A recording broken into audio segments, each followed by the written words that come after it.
Estou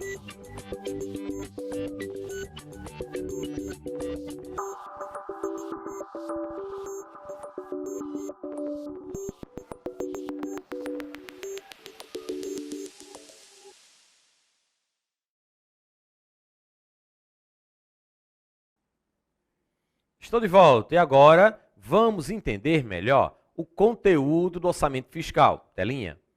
Então temos aqui os poderes. Vou colocar ao lado. Ó. Poderes. Quem mais? Ministério Público.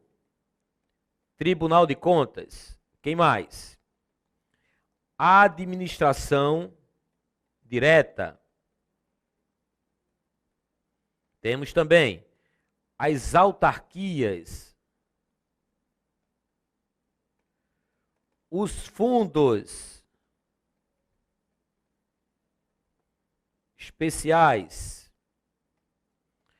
as fundações e as chamadas estatais dependentes. Estatais dependentes. Lembrando que esses são os pressupostos para a inclusão no orçamento fiscal. Foram instituídos e são mantidos pelo poder público.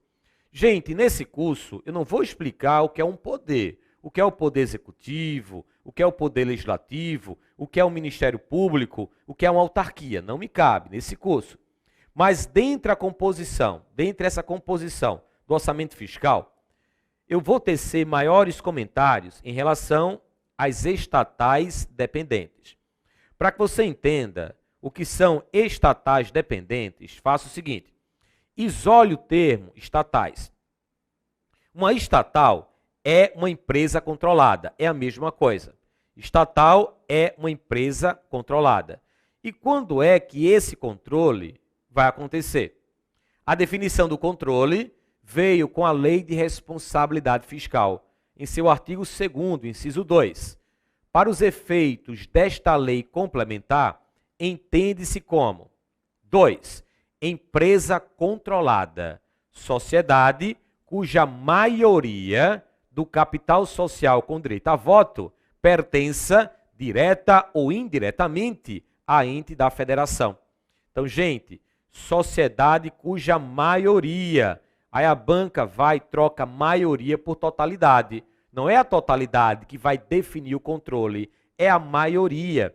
E essa maioria acontece quando o poder público tem 50% mais uma ação ordinária. Quando o poder público detiver 50% mais uma ação ordinária do capital social, ele terá o controle. E o controle vai caracterizar a estatal. Então, estatal é empresa controlada. Agora, estatal, olha o que eu vou colocar, a estatal é igual à empresa controlada. Essa estatal pode ser dependente, mas também pode ser independente. Quando é que a dependência ficará caracterizada? Eu já falei, não é? Quando a estatal receber recursos do Tesouro para poder pagar suas despesas com pessoal, ou de custeio em geral, ou de capital. Vou ainda bater nesse ponto, nessa tecla. Mas em relação ao controle, para que você possa visualizar, aqui temos a União e as setinhas estão apontando para A e para B. Estão indicando que a União tem a maioria do capital social de A e de B. Então, A e B são controladas pela União. Vou chamar A de Embrapa e vou chamar B de Petrobras. As duas são controladas pela União. A Embrapa é uma empresa pública. E pelo fato de ser uma empresa pública, a União detém todo o seu capital social. Mas observem o que eu já falei. O controle, ele não acontece apenas com a totalidade do capital social, mas com a maioria. Agora, logicamente, quem tem a totalidade tem a maioria, não é verdade? E a Petrobras? A Petrobras é uma sociedade de economia mista, onde a União tem a maioria do seu capital social. Então, tanto a Embrapa quanto a Petrobras são controladas pela União. Mas, gente, não basta apenas ser controlada para figurar no orçamento fiscal. Tem que ser uma controlada dependente. Tem que ser uma estatal dependente. E o que é uma empresa estatal dependente? Ainda LRF, artigo 2º, inciso 3. Empresa estatal dependente. Empresa controlada, opa! Aí eu pergunto a vocês, toda estatal dependente é uma empresa controlada? Sim. Agora, toda empresa controlada é uma estatal dependente? Não. Porque você pode ter, a controlada sendo dependente ou sendo independente. Cuidado com isso aqui, hein? A controlada sendo dependente ou independente. Voltando ao conceito. Empresa estatal dependente. Empresa controlada que receba do ente controlador recursos financeiros para pagamento de despesas com pessoal ou de custeio em geral ou de capital, excluídos, no último caso, aqueles provenientes de aumento de participação acionária.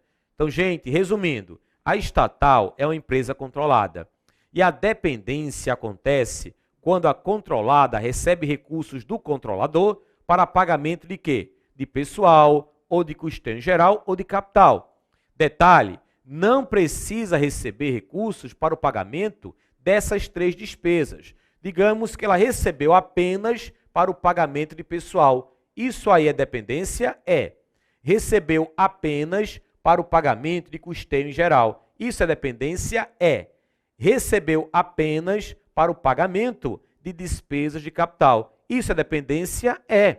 Então, muito importante que vocês fixem que a dependência ocorrerá quando a controlada receber recursos do controlador para o pagamento de suas despesas de pessoal ou de custo geral ou de capital. Então, qual é a configuração do orçamento de investimentos? A sua composição. Poderes, Ministério Público, Tribunal de Contas, administração direta, temos os fundos especiais, as autarquias, as fundações públicas e as estatais dependentes. Lembrando que todos que figuram no orçamento fiscal foram instituídos e são mantidos pelo poder público.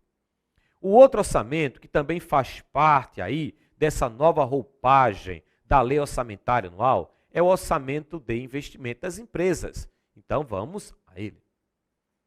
Orçamento de investimento. Artigo 65, parágrafo 5º, inciso 2.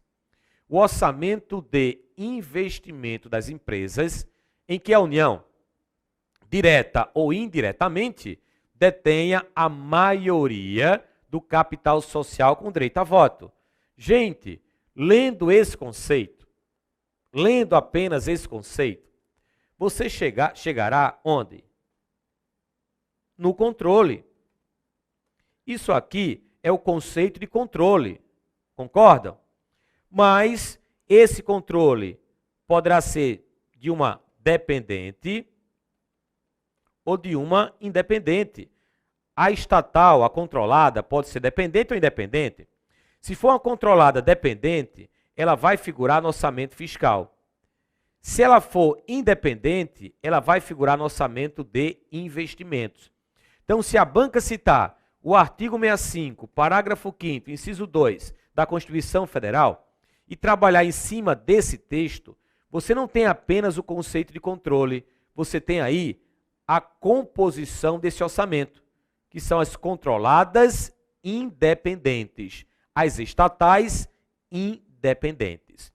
Estatal é a controlada, independente acontece quando essa controlada não precisa receber recursos do controlador para poder pagar suas despesas de pessoal, de custeio em geral ou de capital. Então, ela é uma estatal? É. Por que ela é uma estatal? Porque o poder público detém a maioria do capital social com direito a voto. E por que ela é independente? É independente porque não precisa receber recursos do controlador para o pagamento de suas despesas de pessoal ou de custeio em geral ou de capital. Então, ela é uma estatal independente. Observe a figurinha. Agora, as setinhas estão apontando para a Embrapa e para a Petrobras. Estão indicando que o poder público, no caso a União, está transferindo recursos para a controlada Embrapa e para a controlada Petrobras. Não é porque a União transferiu recursos que você já de cara vai definir a dependência, não. Você vai ter que perguntar, poder público, você está transferindo recursos com que intenção? Qual a finalidade?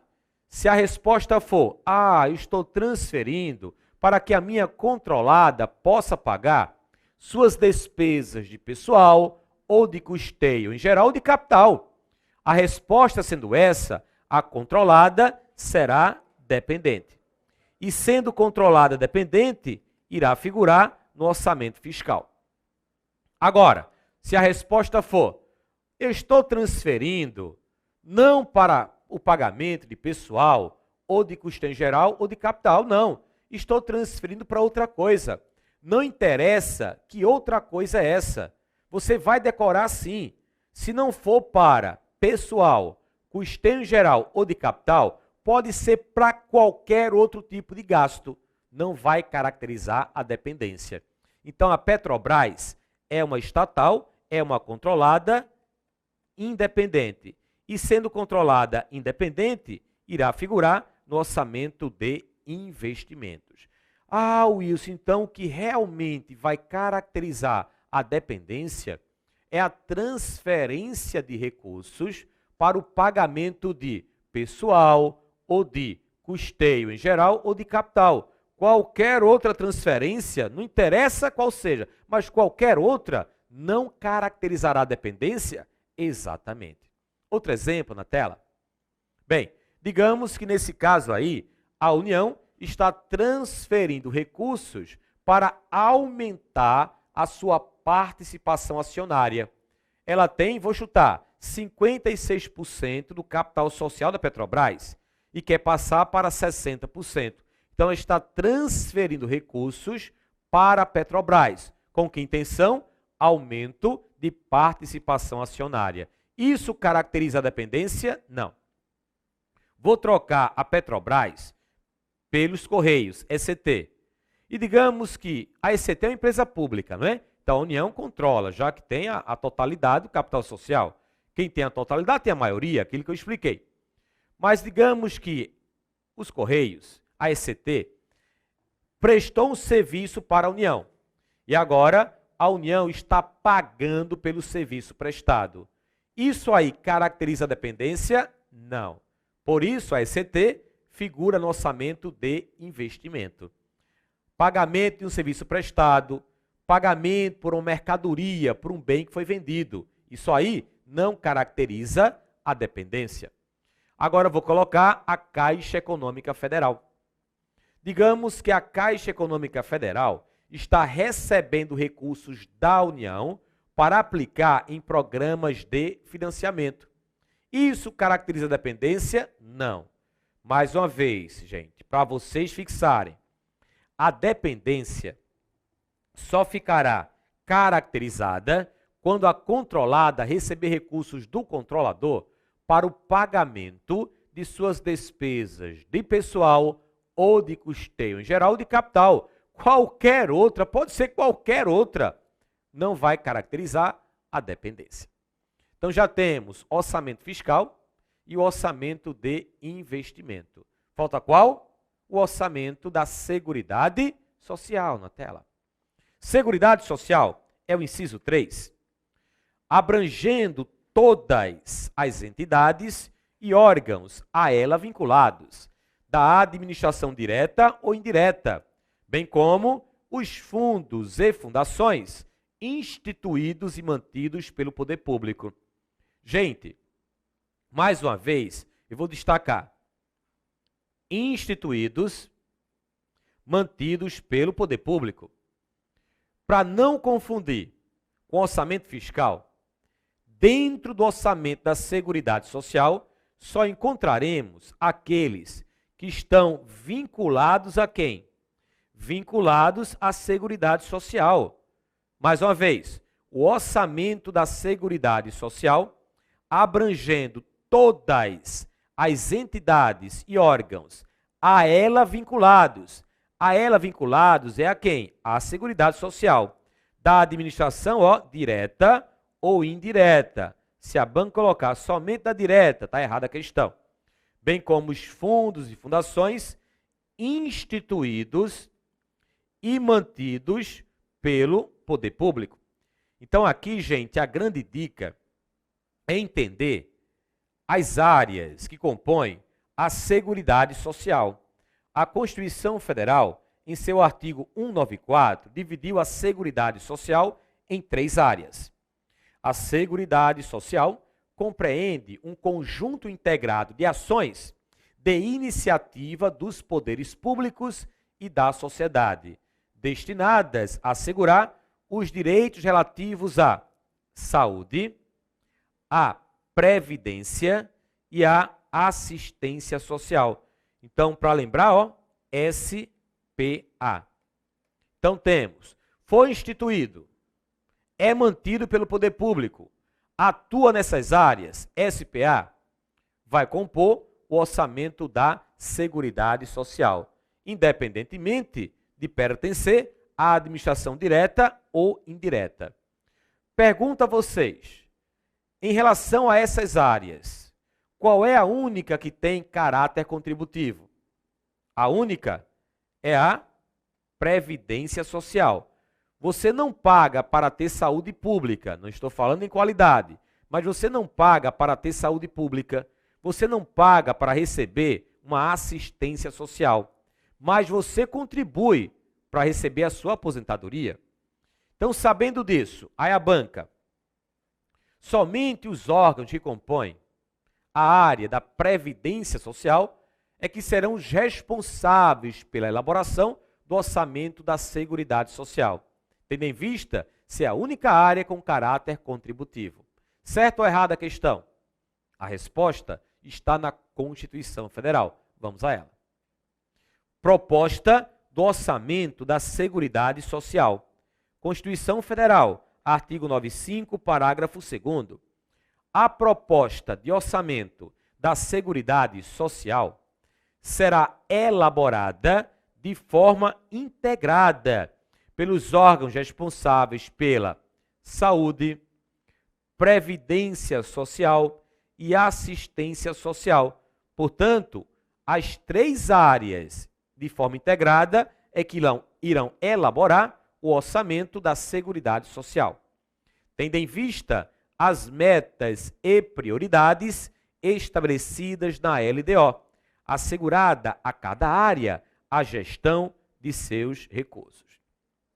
Então essa foi a nova roupagem atribuída em 88, através da Carta Magna, para a Lei Orçamentária Anual. Mas, gente, todo ano eu tenho que fazer isso, né? Eu leio o PPA uma vez a cada 4 anos, logicamente, mas sempre estou lendo. Leio a LDO e leio a LOA. E para a LDO deste ano, eu encontrei alguns pontos, tanto é que eu estou colocando aos poucos no nosso material, na medida em que o assunto vem acontecendo.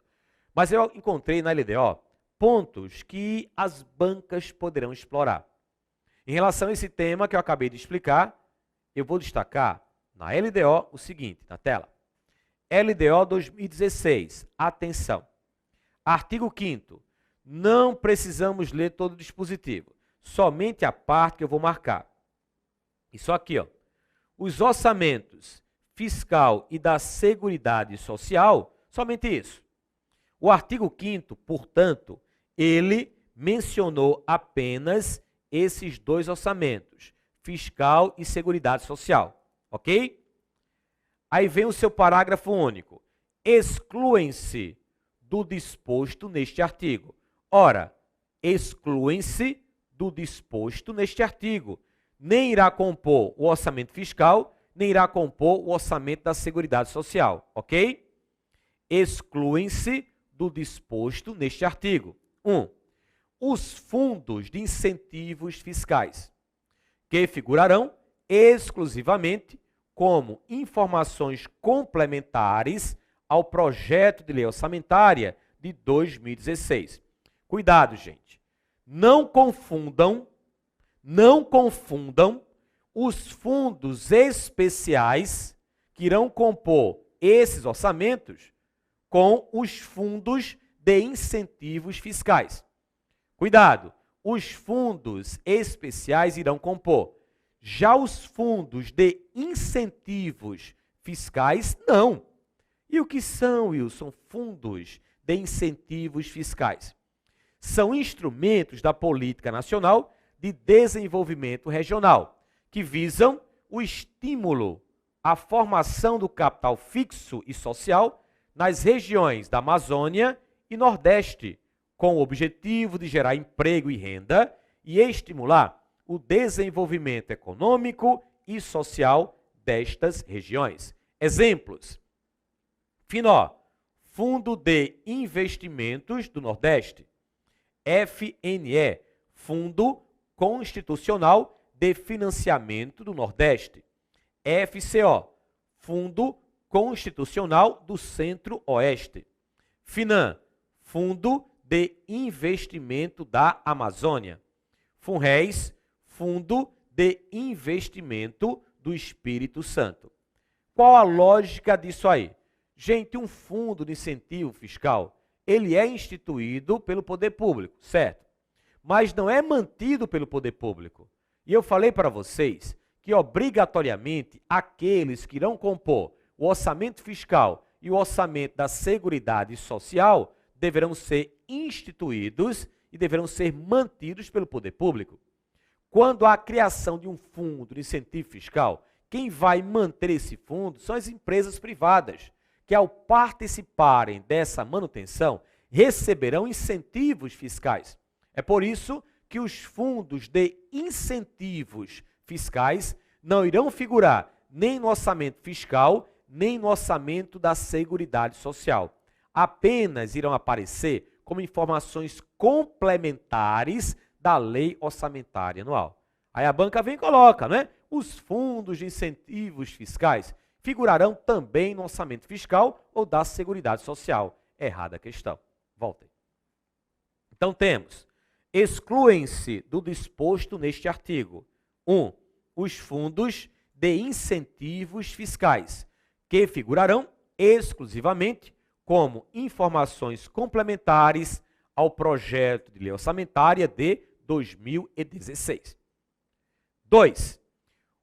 Os conselhos de fiscalização de profissão regulamentada, constituídos sob a forma de autarquia. Gente, mais uma vez, né, estou falando de quê? Excluindo do fiscal e da Seguridade Social. Esses conselhos de fiscalização de profissão regulamentada, entendo aí, OAB, Conselho Federal de Contabilidade, CREA, eles não aparecem nem no orçamento fiscal, nem no orçamento da Seguridade Social. Não são mantidos pelo poder público. 3.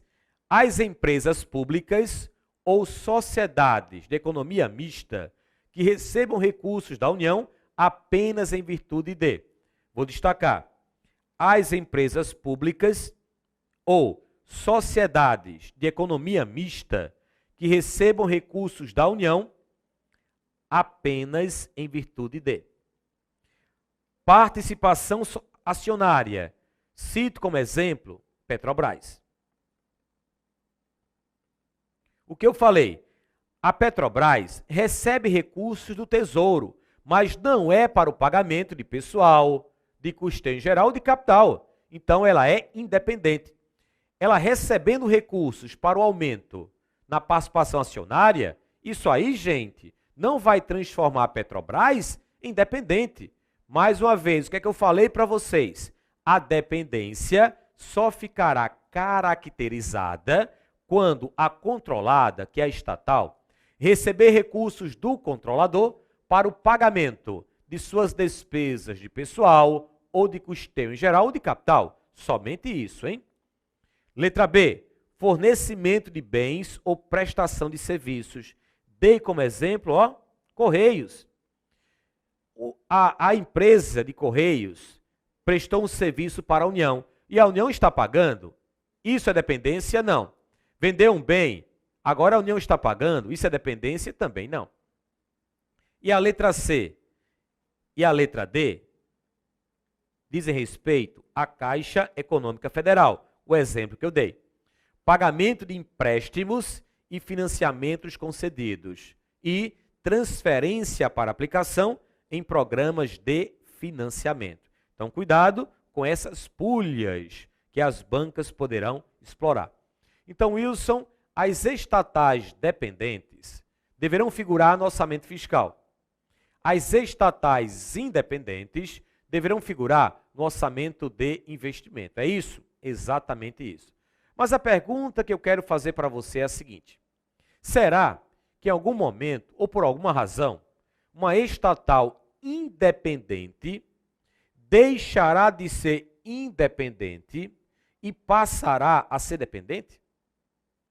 Caso isso seja possível, ela sairá do orçamento de investimentos e vai para o orçamento fiscal. E aí, pode ou não pode? Vamos à resposta. Uma estatal independente passando a ser estatal dependente. A fundamentação legal para isso está na portaria da Secretaria do Tesouro Nacional 589/2001, artigo 2º. Para fins desta portaria, considera-se: 2. Empresa estatal dependente. Empresa controlada pela União, pelo Estado, pelo Distrito Federal ou pelo município, que tenha, no exercício anterior, recebido recursos financeiros de seu controlador destinados ao pagamento de despesas com pessoal, de custeio em geral ou de capital, excluídos neste último caso aqueles provenientes de aumento de participação acionária, e tenha, no exercício corrente, autorização orçamentária para recebimento de recursos financeiros com idêntica finalidade. Traduzindo, digamos que agora em 2016, uma estatal independente está recebendo recursos para pagamento de pessoal. E agora em 2016, ao se elaborar o orçamento para o próximo ano, já constam dotações para essa estatal a fim de que ela receba recursos com idêntica finalidade. Então, ela receberá, durante 2 anos consecutivos, recursos para pagamento de pessoal, ou de custeio em geral, ou de capital. E isso irá torná-la, gente, dependente. Quando ela receber, durante esses 2 anos, tais recursos, ela deixará de ser independente e passará a ser dependente. Ela sairá do orçamento de investimento e vai compor o orçamento fiscal, utilizando desta forma o direito financeiro, o direito público, utilizando a licitação pública, a contabilidade pública. Deixará de ser regulada pelo direito privado e começará a ser regulada, em relação à minha matéria, pelo direito financeiro. Ok? Então, muito cuidado com esses detalhes que eu acabei de apresentar. A Lei Orçamentária Anual também é de competência privativa do chefe do Executivo. PPA, LDO, LOA, como eu já deixei bem claro aqui. E existem prazos, existem datas que foram fixadas na Constituição Federal, limitando o encaminhamento e limitando a devolução desse projeto. Esses prazos também estão no ADCT, assim como estão os prazos do PPA e da LDO, em caráter transitório, já expliquei. Mas vejam agora onde no ADCT, telinha. Prazos da Lei Orçamentária Anual. Artigo 35, parágrafo 2º do ADCT, em caráter transitório, inciso 3. O projeto de lei orçamentária da União será encaminhado até 4 meses antes do encerramento do exercício financeiro e devolvido para sanção até o encerramento da sessão legislativa. Então, temos o seguinte: o Executivo elabora e encaminha o projeto de lei ao Legislativo até o dia 31 de agosto, decorar. e o Legislativo terá que devolver ao Executivo até o dia 22 de dezembro. Decorem essas datas, que estão no ADCT em caráter transitório, esperando o quê? Uma lei complementar federal para regular de forma permanente, como eu já expliquei. Agora vou destacar alguns artigos, outros artigos da Constituição Federal relacionados à Lei Orçamentária Anual, mas isso somente daqui a pouquinho, até já.